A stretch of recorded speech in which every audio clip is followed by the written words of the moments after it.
അച്ഛൻ, അമ്മ, മക്കൾ, ഭാര്യ, ഭർത്താവ് എന്നിവരിൽ നിന്ന് നിങ്ങൾ കൂടുതലായി എക്സ്പെക്റ്റ് ചെയ്യുന്നവരാണോ? എന്നാൽ നിങ്ങൾക്കവരോടുള്ളത് സ്നേഹമല്ല, ഒരു എക്സ്പെക്റ്റേഷനാണ്.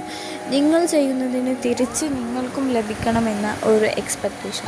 നിങ്ങൾ അവരോട് എന്തൊക്കെ ചെയ്യുന്നു അത് നിങ്ങളോടും തിരിച്ച് നിങ്ങൾക്കും ഒരു സമയത്ത് കിട്ടണമെന്നുള്ള എക്സ്പെക്റ്റേഷൻ. അത് ഒരിക്കലും സ്നേഹമാവില്ല. സ്നേഹമെന്നാൽ ഒരു എക്സ്പെക്റ്റേഷനുമില്ലാതെ നമ്മൾക്ക് ജീവിക്കാൻ പറ്റുന്നതാണ്, അവരെ സ്നേഹിക്കാൻ പറ്റുന്നതാണ് ലവ് എന്ന് പറയുന്നത്. അപ്പോൾ നമ്മൾ ഒരാളിൽ നിന്ന് എക്സ്പെക്റ്റ് ചെയ്യാൻ പാടില്ല. എക്സ്പെക്റ്റേഷനും സ്നേഹവും വേറെ വേറെയാണ്.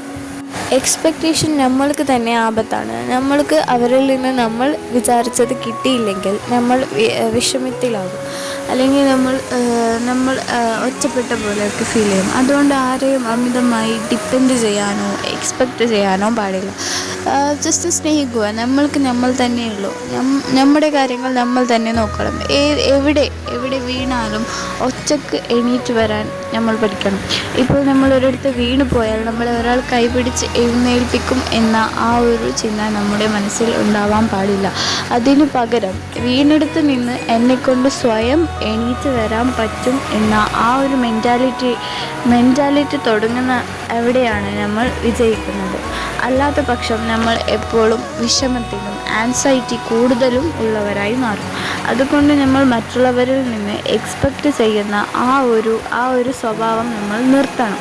നമ്മൾ നമ്മളെ തന്നെ അത് പറഞ്ഞ് പഠിപ്പിക്കണം. നമുക്ക് പറ്റും എന്ന ആ ഒരു കാര്യം നമ്മളെ തന്നെ പഠിപ്പിക്കണം. കാരണം ഒരു സിറ്റുവേഷനിലും നമുക്ക് നമ്മളല്ലാതെ വേറെ ഒരാൾ ഉണ്ടാവുകയില്ല എന്ന തിരിച്ചറിവാണ് യഥാർത്ഥ ഏതൊരു മനുഷ്യൻ്റെയും നല്ലൊരു തിരിച്ചറിവ്. കാരണം എവിടെ വീണു പോയാലും നമ്മൾക്ക് നമ്മളല്ലാതെ നമ്മളെക്കാൾ നമ്മളെ സ്നേഹിക്കുന്ന മറ്റൊരു വ്യക്തിയും ഈ ലോകത്ത് ഇല്ല എന്നതാണ് സത്യം.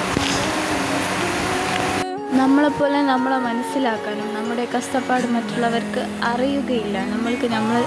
നമ്മുടെ കഷ്ടപ്പാട് നമ്മൾക്ക് മാത്രമേ അറിയൂ. അതുകൊണ്ട് ബാക്കിയുള്ളവരിൽ നിന്ന് എക്സ്പെക്റ്റ് ചെയ്യാതെ നിങ്ങൾ നിങ്ങളുടെ ജീവിതം ജീവിക്കുക. നല്ല രീതിയിൽ നിങ്ങളെ പറഞ്ഞു പഠിപ്പിച്ചത് തന്നെ.